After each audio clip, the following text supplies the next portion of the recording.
Hello, everybody, and welcome to the show. Welcome to Raw Babes 101. We have the most incredible guest on the show today. We are just freaking thrilled.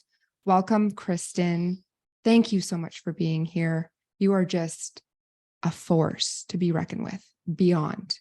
Oh my gosh, stop. Thank you for having me. I'm honored, truly. Thank you. Pretty sure Kristin has a little crush on you. Oh, I was just like, you have hit Kristin. my soul like you wouldn't even believe. For all of you guys, Kristin is a speaker. She's so much more than just a speaker. I'm going to read a little thing here. But we met her at the New Human event.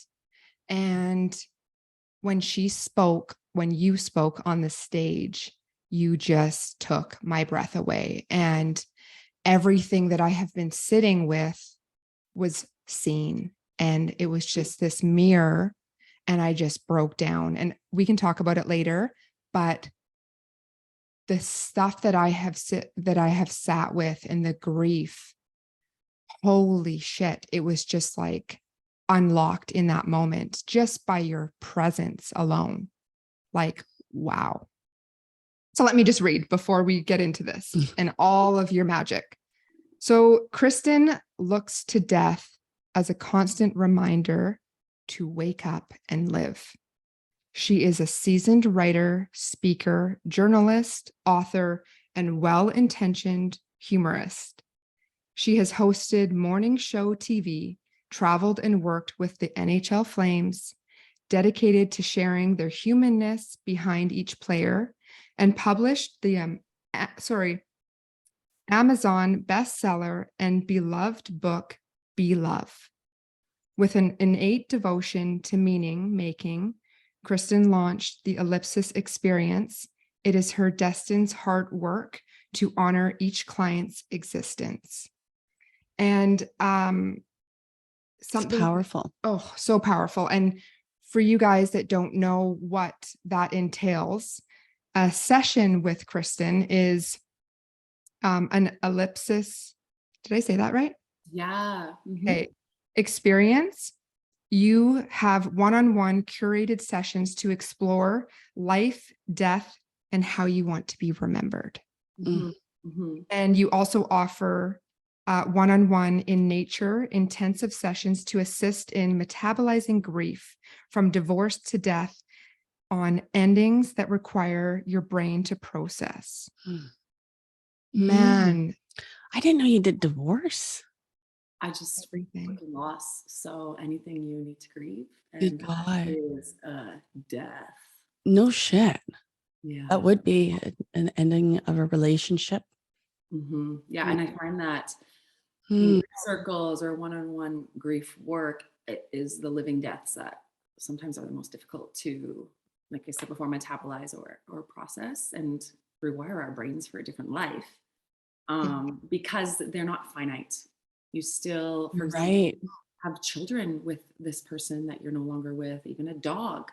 Your lives are intertwined, and it can get really messy. Yeah. Mm-hmm. It's Yeah. crazy. And in that moment when you were on stage and you were speaking, it was like the relationship ending of leaving the ex. It was the death that just had happened. It was childhood. It was like all compiled. And it was all of a sudden, it was like, holy shit, we are all living with grief trapped inside. Yeah. And it was just so apparent at that moment. I was like, damn. But where we want to go with you is we want to know about you. We want to know your story, like how you even came to this moment and what you've been through in your life to get here. I think I'm an Enneagram 4 projector. Everything that I want to bring to the table has depth to it. I want to understand and bring meaning to it. That's always been the case since I was a little girl. So I just feel so deeply, but I need it. That's like oxygen for me to go there and to feel that depth. And it only was when I began working with the Flames and I'm just working with NHL players. This should be fun. And it's about power plays and penalty kills and flying around with them. It was only then that in the school of life, I started to realize that I wanted to be in the dark areas. One example I can think of is one specific player. He had played in the NHL for many years and he wasn't playing so well. He was a veteran player. And when I was with the Calgary Flames, he was put on waivers. Now, for anyone who doesn't talk hockey, when a player is put on waivers, that means that he has the tenure to stay up in the NHL. So if a team puts a player on waivers, it's basically saying we don't want him anymore. But any other team can acquire him before he's sent down to the minors to play with basically the developing team and the young kids for the most part. So And not travel any other. it's just, we're done with him. We don't want him as an NHL player. Does anyone else in the NHL want him? He's coming to the end of the road here in his career. The reason I want to share this is that there was one specific night, I think of this often, that a player was put on waivers who I adored dearly. And he cleared waivers. Now, what that means is no other team of all the teams in the NHL wanted him. Nobody wanted him. And you see like the little boy in him, his dream is coming to an end. He's going to go down and maybe he can work his way back up again, but it's just extremely intense when something like this happens. Mm-hmm. He proceeded to get wasted on the plane. And all the other players at the end of it, when we got off the plane and leaving, he was kind of making jokes saying, NHL players this way, NHL players this way, go this way, please go ahead, you know, because he wasn't anymore. And nobody really knew what to do. And we got into the hotel room and he was sitting in the lobby crying. And I watched the captain, everyone walked past him and went up to their hotel room. It. But you don't know what to do. And it's But interesting. as a captain, No, I know. But that's why you're a captain. It's 2 a.m. Oh, fuck. You don't know what to do. It's so, I've never shared this story. It's just, it's something that I think about sometimes where I walked straight to the couch in the lobby and I put my arm around him and I just wanted to be there in that moment. That all of the other stuff that I was doing with the Flames at that time was so secondary to being able to be there in that moment. If a player had lost a child, when a player lost a dog, or going with the players and helping them be comfortable at the Ronald McDonald House because they did so much charity work, or the hospice. So yes, as a young kid and always in the meaning making and wanting to lean into that and never ever feeling uncomfortable, which our society would make someone feel uncomfortable with their pain. I just wanted to sit with whoever it was, whatever it was about. So starting to, I guess, just connect the dots on that. And it was a long process to finally figure this out and really create a job. That's what people are doing nowadays. You just kind of can dream it up and make it happen now. Well, we don't really seem to talk about that. Like we talk about people's wins. Yeah. You know, we talk about the success, but we don't usually talk about what we would call failures because we've dimmed it down to be ashamed of something like that. But that is, I've learned that that's one of the most humbling moments. But there is another thing of being identifying yourself, say with the fellow you're speaking of. I've seen this time and time again where there was no real plan B because they identified themselves so much as, say, hockey player. Yes. And I have seen firsthand many players that didn't make it go into that realm and nobody knows what to do about it. Totally. Yeah. Identification is so dangerous when it's stripped away from you. Isn't it? Yeah, exactly that. And I think the goal really for all of us is to not give ourselves labels and to continue to move outside of the box. It's interesting, even on something like Instagram, where everyone's like, you need to niche, find a niche, and people will be able to find you, which from a business model, great. But if you're selling you, heart, soul, everything, be very careful. Well, that you fall in a different category. That falls in a different category, Mhm. 100%. There's all different types of like media training. Like, what are you selling? Are you selling product? Are you selling brand? Are you selling you? But really Mhm. does come down to you or the product. Yeah. And you are a beautiful product, just have to say. Mhm. Because you come in so like, this is me, and it's okay to just not fit in a box and be bombastic and Yeah. fuck up and wear band-aids on an interview. What happened to your finger? I do. You know what? I was tying on my girl's skates. Oh, My girl's skates, and I ripped a nail off because we're ugh. as per usual. Tying skates. Yeah. So just that little princess. Is it a princess print? I'm with Moana. I love it. The power of, yeah. Yeah. So, Kristin, has there been grief that you've experienced and gone through yourself that has given you such great compassion in this area? Oh yeah, 100%. And I feel as though, I mean, if you decide to have a human experience, that is to open yourself up to grief, and however it may look. And when I sit down in grief circles, I have 3 rules when I am moderating grief circles. And the first rule is that, first of all, the first rule is you don't talk about the grief circle. So I'm going to break it right now. The second rule is that you don't compare. So Okay. I think sometimes when people look at the work I'm doing, they're like, oh man, she must have had insurmountable loss to go this deep. And sometimes I will get insecure thinking, how can I do this work without having lost? I still have both my parents. I am the most grateful human ever for that, in the work I'm doing and learning that. But there are times where I would even get insecure, like, have I suffered enough loss to even talk about this? But a rule in the grief circles where you don't compare. And then the third rule is, you don't say sorry, because people will start crying and then they start to apologize. And it's like, not allowed. Dude, Do not say sorry for crying. that's huge, I think. Yeah. Takes So, the shame away completely. yeah, actually, back to not comparing, Susan Cain is an incredible author. She wrote a book called Bittersweet, but she talks about tissues, and you compare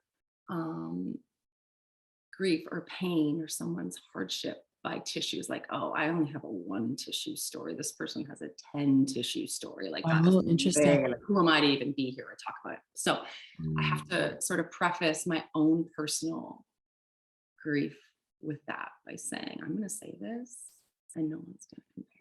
No But shit. I had to change my entire life through a very difficult divorce. So that was the first one. And then my husband and I suffered a very hard loss through losing a child, and just a brain fucker. And like, not to list a laundry list of loss, but those would be the 2 that stand out. And one that I don't talk about too much because it is a living death. My bridesmaid and dearest friend ever, she suffered a traumatic brain injury, and losing her, and her still being here, but not the same person. That one in grief circles every once in a while will come up huge, and I will become the person who needs community to support me. You think you're doing well, and then you'll find another wave or another layer in the depths of it. So those are really the 3 that I think have shaped me the most. And when you look at my writing, that is what I would likely be bleeding out writing about. It would be those 3 for sure. Wow. You're so poetic. I love it. And I have something that I'm going to read actually after. I'll save it for the end, that you wrote that just landed just recently. I love it so much. Oh, I'm so curious what it is. There's so many, hey? Just so poetic, just beautiful. Awesome. So what advice can you give to others that are going through grief? What does it look like? And I know it looks different for so many people, but if you were working with a client? What is something that you help them through and work through? Oh, it is different for everyone, but what is the same is that much like shame, grief does need to be witnessed. So you can't do it alone, and it needs to be witnessed in community, in love and support, but also works in solitude and time alone too. And the reason I say that grief should be processed in solitude is I think what happens is a lot of people will numb and distract, and you do need to sit alone with it and let it come up. The number one thing I'll always tell anyone who is beginning a grief journey is that there is a bottom. And what I mean by a bottom is that a lot of people don't want to go there. They're afraid they won't come back. They won't come back up for air. I will get swallowed. And you see this a lot with our parents' generation where they're taught to put a pretty bow on it and put it up on the shelf. Yeah. Don't wallow, you'll get swallowed. And Yeah. truly the reason that I've moved into grief work is sitting with a lot of my clients who I'm just sitting down to help bring out their essence and write their story. I found that unprocessed grief was coming out with an 85-year-old woman who lost her mother when she was 2 and cried like a 2-year-old. And I recognize now more than ever that it is our soul's journey to process the grief we need to process in this lifetime to evolve our soul for the next. Oh, hell yeah. I agree. So, but those are a few things that come up in processing grief. Another one that's really helpful to understand, and I think people confuse, is that you don't get rid of grief. It doesn't go anywhere. It stays with you, but you shape shift it into a superpower. It's not going anywhere. Trauma you want to release and you need it to leave your body. But grief, you metabolize into something that builds into a superpower. And I use this example, which sounds morbid, but hey, it's what I do. If you think about having a piece of chicken, or if whatever, you're vegetarian, you have a really great shake. And that protein is going to turn into muscles. You metabolize and make it a part of you. Grief is going to turn into your fucking superpower, because now you, who has grieved a divorce, for example, can sit down with someone who is about to go through the most heart-wrenching despair, pain of a divorce. There is maybe happier than 5 years prior. You can sit with them at that table, pour them a cup of coffee, whatever. And it's like, I got you. I'm here. Hold space for that. So it's a superpower in human connection and why we're here. And you get to be a part of whatever that human connection grief group is, be it divorce or loss of a parent. I can't, if either of you have lost a parent, I can. Well, I have a death. Be compassionate and empathetic and maybe try to put myself in your shoes, but you don't want to go and talk to somebody who's lost a parent. You know, how did they get through that? Yeah. Legit. Yeah. No, I think like a lot of what you're saying falls into a couple things. So I have one thing I want to share and then a question. Okay, so let's reel it back, Tiff. One thing I wanted to say is, It will come. I know the question. Well, maybe just move to the question. Right. It's the question. Question. Would you say, like, no matter what the story of the grief is, like whatever happened, would you consider like grief is just grief? And it's like, because it could feel like a death to some people too, even though like whatever the feeling is, would you consider it the same feeling no matter what the story is, no matter how many tissues you had to pull? Would you consider it the same? We process it the same pain, same way in our body in terms of release. Just cut out. I don't know why. Oh, shoot. Yeah, I heard like a weird, like, I did too. Yeah. There you are. Are you there? Yeah. Okay. You cut There's out. echo. Am I echoing? No, we are. Can you No, hear you're not echoing for me. But there was like another voice on there. Yeah, we captured somebody else. This is coming through. This is what happens on our show. This That's is- not the lights dimming and flashing. Hey, we Yeah. set our invocations and made sure we were protected. So, okay. Well, I think we're good now. I think so too. So Okay. yeah, start that one again. But I think what you're saying is, but I'll let you just start the question over again, right? That's probably Okay. cut it, Maybe or I not? could clarify because it's kind of like boop, boop, boop, boop. Okay. So would you consider or help clarify for me? Because in the way of my teachings, I teach people to like process any feelings, like when I do meditation circles, like bring the feeling back of maybe like why they're there, what are they maybe distracting themselves from, what feelings have come up, like they don't want to feel. Sometimes it's oh, I think that was more the comment before, but let's go back to this. Mhm. That the feeling of grief would be no matter how many tissues that you pulled from the box Mhm. from one person to the next, would you consider it the same feeling that they're going through in the way that our body receives it? Yeah, that's a yes. 100%. Okay. The only differences are that it could be a new feeling for some, and Mhm. others been there, done that, so they know that they're going to survive this. Yeah. Do you know what I mean? And Well, then yeah, for sure. I just thought like, from losing a cat to like losing a best friend to losing right, a dog. but then we get to comparing, which is the rule that you really don't know, and you don't know if that person, that cat, Yeah. is their lifeline. Yeah. In this world, you know, and that's why I'm very cautious about ever deciding who's pain or who gets a bigger chunk of the pain pie. But I will give you an example. One evening I hosted a grief circle, and there was a woman who her husband had left her at Christmas. It was awful, and high school sweetheart, and another gentleman in his 80s who he goes and feeds his wife every day, and she has no idea who he is. The Diary. That's the movie. Yeah, it was like full blown out of the Notebook. And then another gentleman whose brother had a heart attack. You sit there and listen to them talk, and there's no way of knowing without them saying exactly what has happened, who has suffered what. It's all the same. Yeah. The pain is all the same, and they support each other the same, and they look at each other the same, like, hey, I'm in it. I'm in this trench right now. Me too. Let me come down here with you. Let's hang out together in here. Maybe we can help each other out. And it truly is the same. Now, there's one area that I will point out that is a bit different. And this is something to be very conscious of.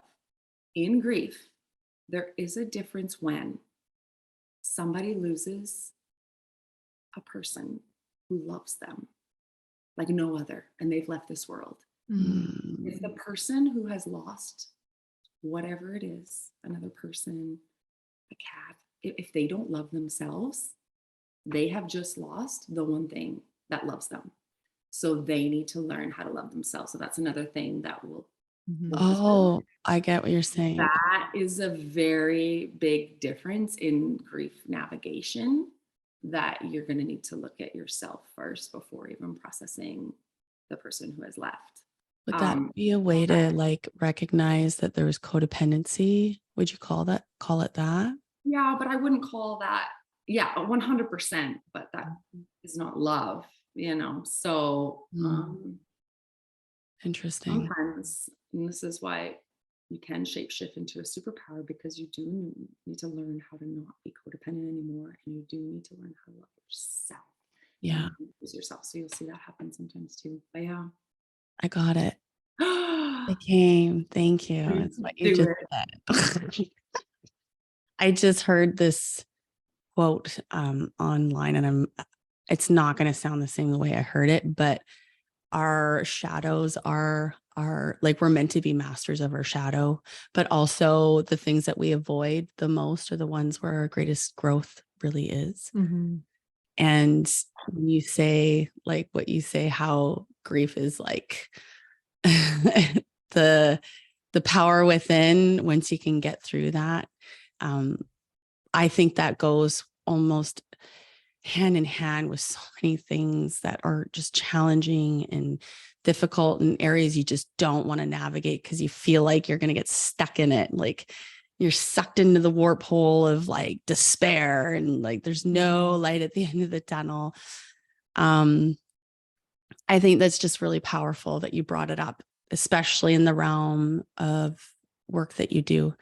Because I think, losing my best friend, it was like life was over for me. Like I couldn't see another couple months, a year, 2 years. I was like, what the fuck just happened? Like my person's gone. And it was a lot different feeling too than not having my mother in my life who's alive and had to grieve that as a death in a way. But that there's just a huge difference between the two.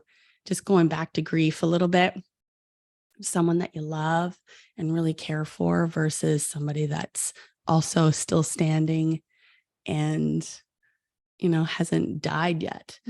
I felt like years ago before I did therapy, it would be easier if that person was just gone. But because they're still alive, it's like, oh, like. Tiff, I'm not, you'll have to catch me up here.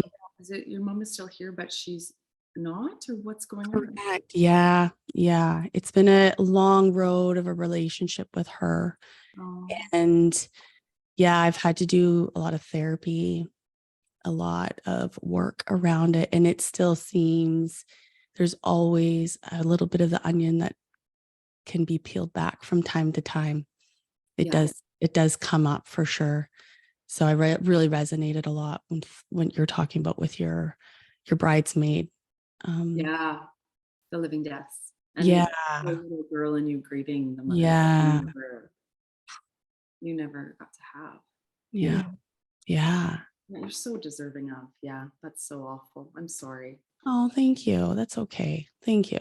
It's part of the human experience. Yeah. We sign up for some fucking insane things. I'll never do it to my daughter. I'll say that. Right. Break the cycle. Oh, yeah. We may not have this podcast if that hadn't happened, or each other. They're just so many things. Yeah. The beauty of it in the strength that you possess. Yeah. Exactly. Yeah. I'm curious, Kristin, to share a bit about the one-on-one sessions, and let's take our listeners through what you do. Like, we haven't been able to touch base on the magic that you create when somebody is close to exiting. So I'll let you explain the process. Well, in sessions where I'm pulling out their essence and we will put together a letter. So what I will do is we go in, sit down together, and it's kind of like charting their constellation and their stars, but it's down in the dirt. I want to know where they have fallen to their knees throughout their life. And then we can chart that in the dirt. We go down. We talk about grief. The Latin origin is gravis, which means gravity pulls you down. So we go through a process in the dirt, and with the grief they have had amount throughout their lives, are able to throw it up into the stars and make a constellation that isn't I look at it that it's not astrology and this isn't human design. This is your own human experience that you have lived. And now we're going to pull your essence from that. What did you learn from that? What light did you find in that? What laughter did you find in that? So there are a bunch of exercises that we'll do, walking people through their human body and just marveling at it, from their hands and how they held them through this life, and their feet, how they've walked them through this life. And it's really beautiful. And I cry, they cry. We talk about tears just being as common as, our nose running or hair falling out. So by the end of it, I'm able to take the audio and it's their words just put together like Tetris in a different way, and am able to put together or craft a letter that they can then have for their family or tuck up with their will.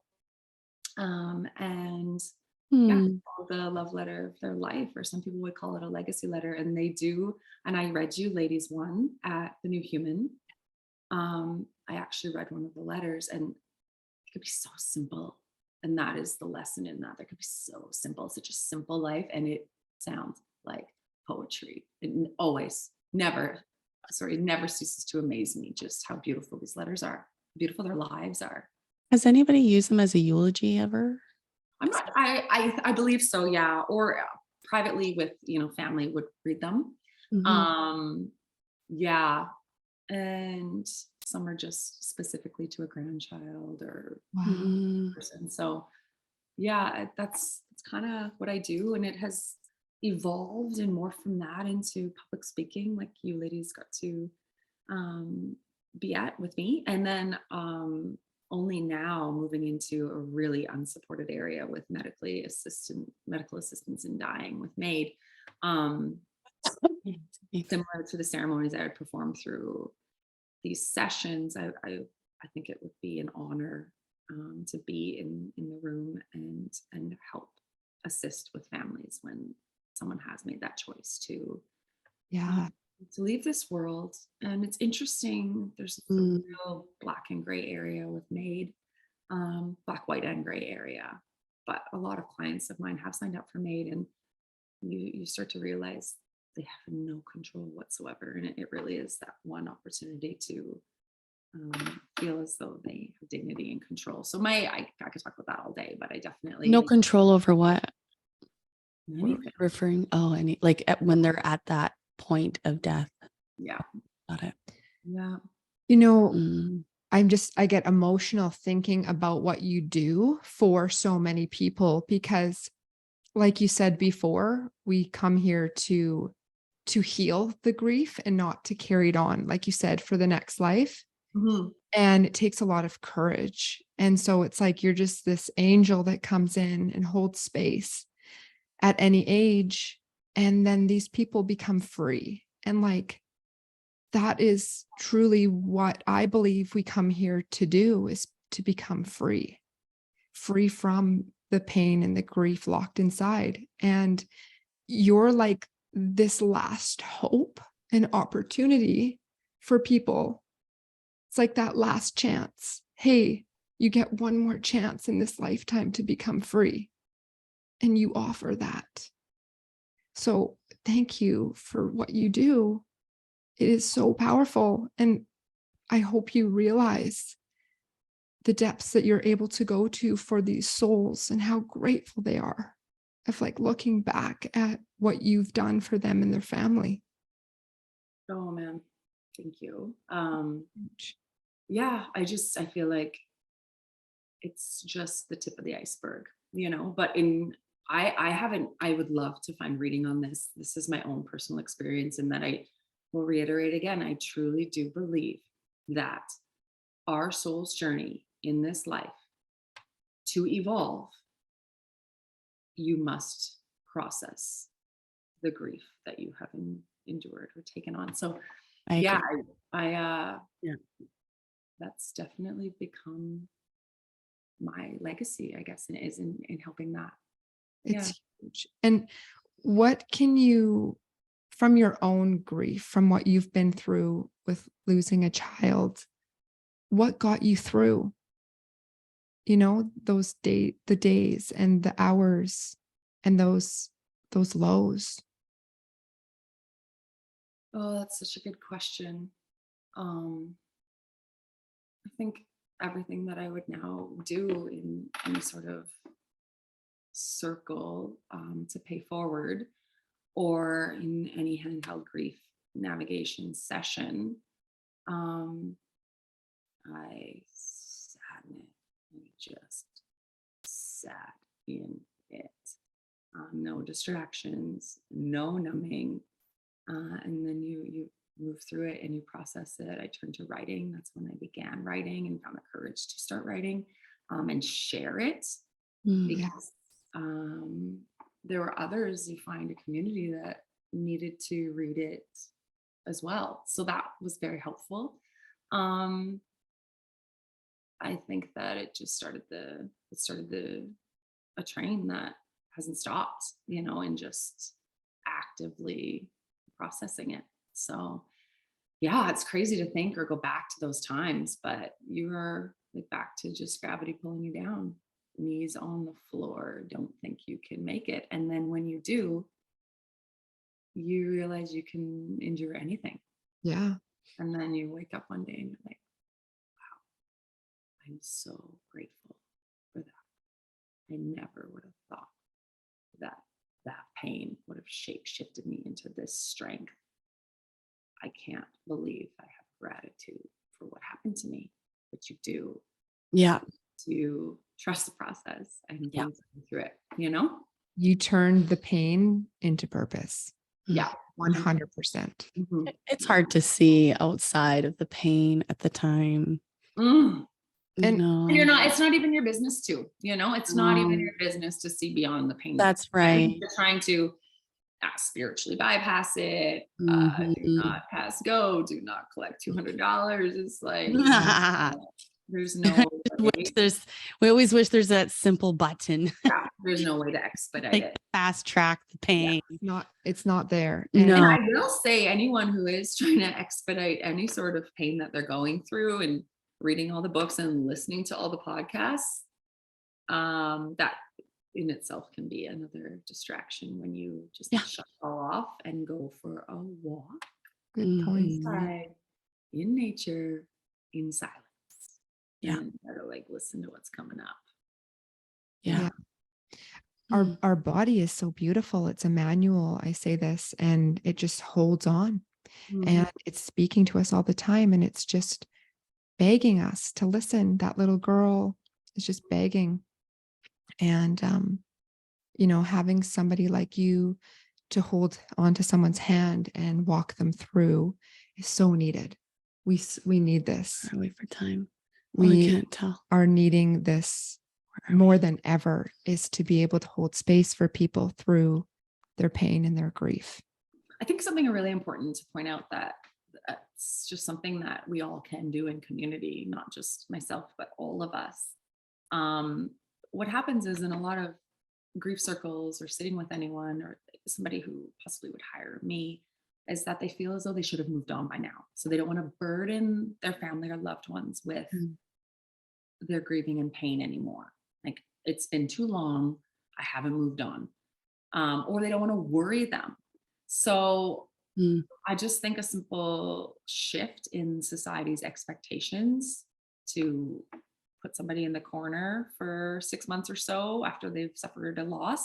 Like, okay, are you ready to come back now? It's like, no, I can't just come back to the world now. I'm not the same person anymore. I'm a different person now. The sooner we recognize that, the sooner we check in, not after the first week and give flowers, but after the first month, and then actually set an alarm on your phone and check in 2 weeks after that, and then 2 weeks after that. That's when we're gonna start to really be able to support one another, in my opinion. Legit. Good point. Not just it's just like I'm one drip in the bucket, but my goal would be that all of us together can rise up and support each other in this and shift just the narrative and the expectations society has on what grieving looks like, and what death looks like. That's the main thing. Yeah. Question. It just, you asked the time, and we want to respect your time. It's already, I look at the clock and it's 12:22. Oh my God, it feels like 5 minutes. I know. I'm like, we haven't even talked about anything. How are we? I know. It's like, that was just the opening. I was like, this is just the 5 seconds. And just so you know, the 222 is Dar, my loved one that's passed. So he's just like, I'm here. Yeah, I know. We're getting a lot of that coming through. I can see it right now too. Yeah. So many things. Tiffany, you had a question. We want to respect your time, and we still want to read your beautiful poem and pull a card. How much time do we have? So we were supposed to be done 22 minutes ago. No. Stop. No. Let's just let's just flow. No. When you edit this, just cut this shit out. Let's just chill. This is it. I love that you're saying this. Yes. No, cut it out. but no, please, I'm good to stay for another like 20, 25 minutes. Like that. Okay. And then I'll go do like the mom thing. And The then I'll mom put my thing. mom hat That's on, what we'll be my doing mom too. hat. Yeah, exactly. But yeah, no, just chill. We're gonna Okay. chill. Okay. We love that about you. The You're intro was great. We're done our intro. So did you have something to Yes. say? Okay. This will be for our audience and anybody else. I don't know who needs to hear this at all, but if you are in a process of grieving and you are working your 9 to 5 and those feelings rush all over you in the midst of when it's not the right time, what would you suggest for someone to do during a time of pain that comes up just out of the blue when they don't have time for it? Oh, see, I probably am not the person to answer this, and that I think that I just want to hear anything you have to say about no, that. I would like to completely shift the script that we're all following and have been told to follow in grief. And it should be at your job that you are held, and it should be in your home and in your community and at the school pickup. So if something is going to come up, even at work, I hope that we live in a world one day that you can let that come up. Maybe go to your safe space at work or find that safe coworker. I understand there are moments where it's just not appropriate. And I guess in that moment, if you were able to breathe through it and just note, I will come back to you. I will hold space for you after I complete this. It's just when you don't come back to it that worries me, that's concerning. But you just let it all out. But I know that it's not always a safe space to do so in feeling judged in the workspace, or like we've talked about that, hey, girl, you gotta be over this by now. Drama. So whatever it is, I get that. I think it's naming it like this is coming and I'm going to come back to you. Yeah. I'm gonna come back to you. Hold the space. I love that you said that because I do talk about this a lot too because like we live in this busy lifestyle of a culture here, and especially living in BC, being how beautiful it is, I feel like we really pay the price. And we've literally seemed to be conditioned to be like going constantly. And as we know, with social media and everything is so easily to get distracted, not just social media itself, but like just as an example, it's just another thing to take you away from the pain. That I always invite people, if you need to deal with life like business, set your emotions aside for a second, but promise them you're going to come back. You're going to deal with that shit. Make time. Yeah. Whether it's in the car when you're driving in between places, whether it's before bedtime or whatever it is, to really invite that part of you back so you can feel that in your body, nurture it in the way that you need to, and just be present with it. Because as we know, and this is the whole point of this conversation, is the feeling is in the healing. And it is really important to acknowledge it when it does show up for you, because that's what will get us sick, and that's what and the only way out of it is fuck. And like I've gone through shit where I'm like, okay, I thought I've been done with this is over, okay, I've moved on, and then bam, right back here. And I love what you said, Kristin, about changing the script. I don't give a shit where you work. If you're going through something, fucking go through it. Like you said, like there's no more of this suppressing it down, or like, oh, if you have to leave your job because you need time for yourself, then leave your job. Like people have put their jobs and other people so high up where I'm like, dude, if you really could see this lifetime, it's all an illusion. You're number one, the main player. So thank you for saying that. And I'd love for everybody to like take their whole power back and do what you said and feel it in that moment. And don't be ashamed of it. It's real. I mean, I've heard it said before, and I know of a lot of people, strong people who said, I give myself 5 minutes a day to cry. That's it. And that to me Yeah. just also screams exactly what we're dealing with in diet culture, where you restrict and constrain yourself and Right. rules. And it's like, Yeah. no, no, no. I don't personally Mhm. buy into that, but I know for some it works. So it's going to be a little different for For everyone. now, Yeah, for now. we shift. I have a question. Mm.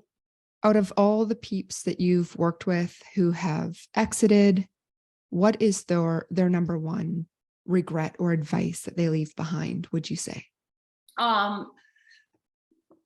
100% without a doubt that they, and we talked about this. So let me begin again. The number one thing that I have heard time and time again with people I sit with in their regrets in this lifetime as they are dying, it's that they didn't let themselves feel enough. It's interesting we're moving into this right now, given that we Mm. just had that conversation that you're gonna put it on the shelf to get the job done.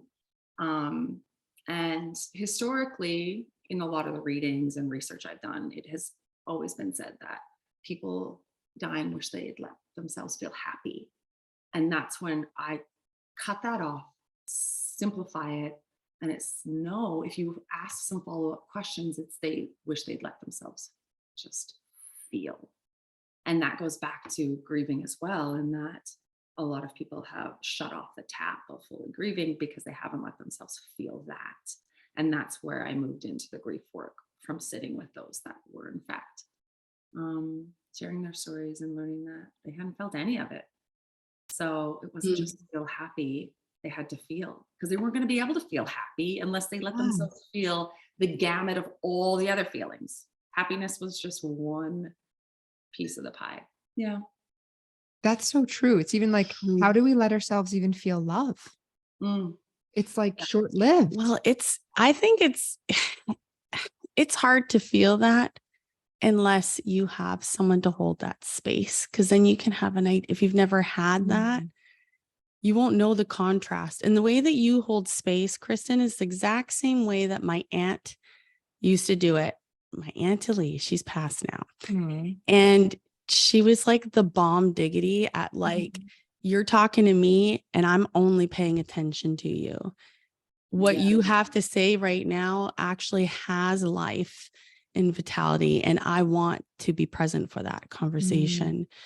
And that, I feel like the way that it made me feel is the way that I want to make other people feel. And that's how you make me feel when you brought up, hey, I'm sorry about your mom. Oh, well, I am. Like, I'm like, oh, thank you. God, thank you. Yeah. You're I heard. feel heard. I feel acknowledged. And that stems so deep. That's so deep. But I wish that we could have a workshop to teach people how to be more empathetic Mhm. and more compassionate and understand that there is ways that you can hold space for people without having to know the answer or Yeah. the right thing to say or do. 100%. Yes. And I think Yeah. that's what happens is, because you don't have the answer, you just stay away from it altogether. Well, I can't fix this. Yeah. And it's like, no, you were never meant to fix it. Of course you can't fix it. Yeah. Or even take the pain away. But yes, like you said, with the empathy or the compassion, you just are meant to sit there with it and hold a hand. Yeah, in that process. So Cool. yeah. Love it. Wow. Do you do your grief circles online at all, or is it all in person? Oh, I've been pretty intense about all in real life. I've never done anything online. I mean, I'll do podcasts, but I am pretty big on in real life, just feeling the energy of everyone. I know some people can do it online, but um, I think I just show up inauthentically for that. I wanted to go back to what you were saying really quickly. It just made me think of something with your aunt Yeah. and empathy and compassion and truly showing love to someone. And I feel like now more than ever, love is synonymous with just presence and showing full undivided presence. for someone. Yeah.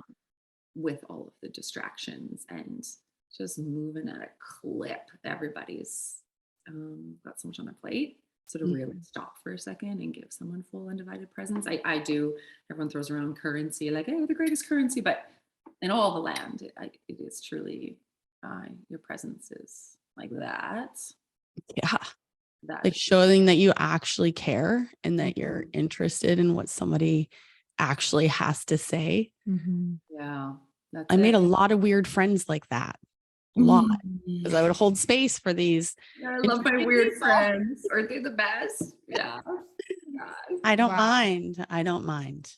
If they feel seen and heard, tips there. I'm present. Second question, or maybe fifth, I don't know. 100 times. What do you think people are craving? Presence, not when they're passing, but like daily, even from yourself. What are you craving? What do you think people are craving? Well, for me, I think that me personally, like this, even just sitting with you two right now, we're just hardwired as humans for connection. So we think we're getting it online and through these apps, swiping right or flipping through stories. And it's just breaks my heart because it's a dopamine hit, but there's no connection under that when you walk away from it. There's this darkness. So yeah, no, I think more than ever we need connection. And back to the reason why I don't do much online. Like I want in real life, shake your hand, hug you, wipe a tear away connection. It's incredible that we can have these online platforms and reach out everywhere, but just remember the communities you live in, and in ways that you connect there as well. So And yeah. so where It's beautiful. for everyone online, where can they find you for your circles, like an in-person circle? So I am going to start up circles early November. So I post them on my website. I'll usually post them on my Instagram as well. We've been using a coffee shop, so I will set the date. But yeah, on my website or my Instagram, I'll post about the circles. And I truly think if anyone listening is struggling with the weight of anything that they feel they should have gotten over by now or been able to move through the world better by now, come and let community hold you and bear witness to the pain. You don't need to shoulder it alone. That's so good. Thank you for the reminder, Mhm. because quite often we are in our heads and Oh my it's very God. lonely there. And you kind of tell yourself this bullshit story that nobody's going to understand and you're alone in this. And that's just fucking bullshit. Yeah. It's a lie. It's a lie. It's a lie. So you're in Kelowna. So I'm in Kelowna, and I will travel to Calgary bi-monthly. I have a lot of clientele there, and we'll see cool. sessions there. And I will travel to Vancouver, where I have had sessions there with people. But primarily host my circles here in Kelowna. I'd say every 2 or 3 months there are circles in Langley or just outside of Vancouver as well. Just watch. Yeah. Good. So we just got to watch on your website. Another question. What impact do you want to make on this planet? Ooh. This one might make me cry. Well, they're welcome. Please feel them and please cry. I actually said this. It's just because it's sneaky, it's tricky. You think you know what you want to do. You think you know what you want, and then you're given what you need. Honestly, I've been back to just go home, take care of your family, take care of your loved ones, stop trying to grow your followers. I started coaching my girls ring team. There wasn't a coach, and I honestly think if I could have all those little kids at my funeral down the road, that is my legacy. And they line up to hug me after every practice, and they're so grateful, and I see it in their faces. And that's I used to fucking hate it. It was so exhausting. Why? No, They're I so think cute. no, I would show up and I would be just really tired. I wanted to sit in the stands and drink my coffee. Oh, And this was going to be a babysitter for me, and no one was coaching. And I stepped up to do it. wow. Good I for started you. way too high. I started up here. I needed to set the bar lower. I brought all the energy and the cheers and then they expected that. I'm like, what have I done? No. And but now I'm like, oh God, they're like, I all feel like my little children. I just love them so much. And anyway, so I used to have all of these grand ideas, like I just want to change the world. And it really goes back to go home, love your family, love your community. And it's happening in the smallest steps with these little kiddos that I'm teaching to learn how to, pass. But it's not them learning to pass. It's the little messages of them learning to love themselves. So it's the best. It's my legacy. I hope it would be my legacy. That's it. I can resonate That's with beautiful, all that you Kristin. said. Yeah. Oh yeah. That's deep. Yeah. I mean, That's the I core. have the fire inside of me where I want to do so much, but then it's like my kids are at home, like my family, like it takes a lot of me to be there. And I'm like, I would much rather, like, they're just my number one. If it doesn't fit around that, then it's just like, it's a no bueno. Yeah. Well, and you have to think, I'm being in rooms where their days are numbered. They're not on their phones. And you look at who's in the room. It's not many people. Yeah. It's very important to remember that, write down on a list who you would have in that room. If your days in your earth walk were nearing an end, start putting some more energy to the people on that list. Truth. Another dope reminder, guys.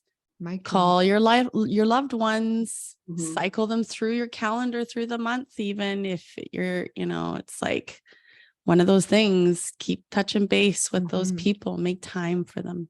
Well, and in the grand scheme of things, like everybody says, and what Kristin uncovers through people is what really mattered. Was it the argument or the fight or the difference?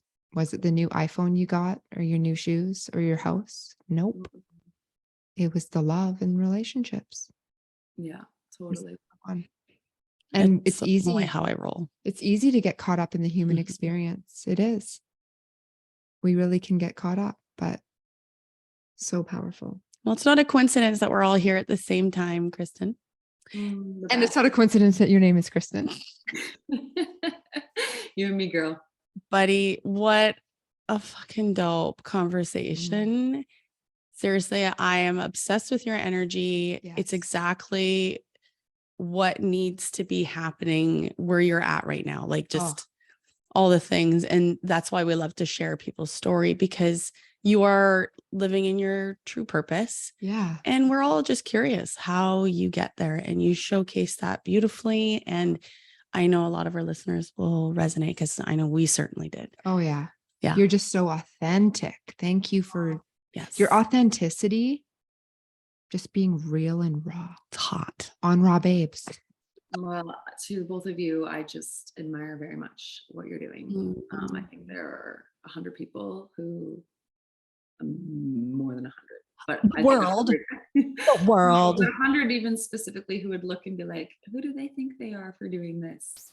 Oh, hey, if you ain't got haters, you ain't doing something right. And this is, I wanted to so badly be a part of this, because I just need you both to know that I'm so incredibly inspired by you just fucking doing it and creating it. Because I think there are a lot of people out there who are afraid, and you got past that, because I know you would have gone through all of those feelings, and I want to be here to support that wholeheartedly. I'm just really, really proud of you both for just doing it. Wow. Oh, Doing it, Thank doing you. it, and I'm here for it. Thank Fucking you. rights. It did take a lot of courage. And Yeah. yeah. Thank you. Thanks for the Kristin. support. Yeah. Yeah. And- I feel the love, girl. Yeah. Yeah. And we absolutely have your back. And however we can Hell yeah. share you with the world, we will do that. And we would love to have you back again as many times as you can come back to share anything that needs to be shared. Amazing. I feel like my journey, I feel in alignment, but I do feel like my journey is just beginning. So yeah, let's check back in a year or so. You guys are still going to be doing it back. We'll have like a Metamucil commercial in between when we're just getting all wrinkly. And We're going to have a workshop. We're going to have to do an in-person, all the things. Mm. I do want to read for everybody your beautiful poetry. Yes, I read this. Did you? Yeah, Oh, I this one did. just It's really good. hit home. And though it appeared effortless and was indeed tender, she found the courage to plot twist her inner workings, which soon overflowed into her outer world. A rebellious shift out of the matrix and into conscious breathing, grieving, and leaving her phone at home. She stopped running from her demons, turned, extended her hand, and said, "Please sit down. I don't think we have properly met." Vulnerability over perfection opened her heart up to connection. Nervous system regulation, sweating, dancing, pure elation. What began deep down in her cells turned tiny, 1 degree shift to the narrative and surfaced into everything that was never missing. Everything that had always been there, patiently waiting, finally stepped out of the shadows and into the light. Yeah. I love it. So beautiful, Kristin. That is my soul. We timed this perfect. Look, my hubby's home. Yay. Amazing. Hey, what's up, hubby? Hello. Just like that. Boom. For your card. Oh, thank you. Yes. So we are doing from the Archangel Power deck, and these are beautiful. These are archangels, and the messages are so in alignment always. So It's a big daddy card. It's a big daddy dick. Big daddy dick. Oh my gosh, right away. Girthy deck. Something jumped out, hey? Yeah. That's how it works, yeah. Okay. The Ron Jeremy of So- decks. Wow. You have 3 that fell out. Better for you. Hey. 2 of Raphael, 2 hearts dedicated to creating something wonderful, kindred spirits. Don't give up on those you love. Holy crap. Okay. We definitely talked about that. This is Mhm. a big one, Mhm. is strength. Number 11, Archangel Ariel. Strength and grace through kindness, self-confidence, and forgiveness. Mm. And there's a beautiful woman with a lion and just showing. I love that. You have to send me Dove. that one. Mhm. Yeah, I'll send all of these and we'll go deeper even after with the write-up. Mm. Of course, you got number 3, the Empress, Archangel Gabriel. It's time to act upon your plans. Creativity is rewarded, luxurious or abundant resources. So all those seeds that have been planted are now ready. It's time to act. Amazing. It's just stepping into full Empress, I know, claim it, right? claiming it now. Mhm. Well, it's so interesting when we're talking about creating goals and like, we've created our pathway of life and we know what it looks like.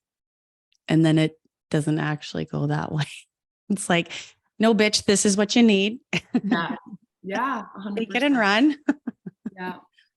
But I appreciate that because I feel a calling and a pull, but I still need the nudges, Yeah. Yeah. Thank you. Yeah. You have a lot Love it. supporting you and a lot standing behind you. So listen to those winks and nudges because it's just time. Thank you, Kristin. Thank you. Yeah. You're welcome. My love. Thank you so much, Kristin. We love you so much. Yeah. You're such a beautiful soul. We vibe. Yeah. I can't wait to see you in person again. Give you a big Yes. fat hug. Juiciest. Very Yeah. juicy. Our Double-breasted. intention was to be in Kelowna to do this in person. It didn't end up working out, but it just means that we can do it again and do it in person. I'm here for it. Love it. Amazing. Thank you so Thank much you for so joining much. us, Kristin. Yes. And everybody, you guys will put everything in the show notes where you can follow her and check out her website. We'll include it all. So thank you for tuning in. And thank you again for all your magic. Bye.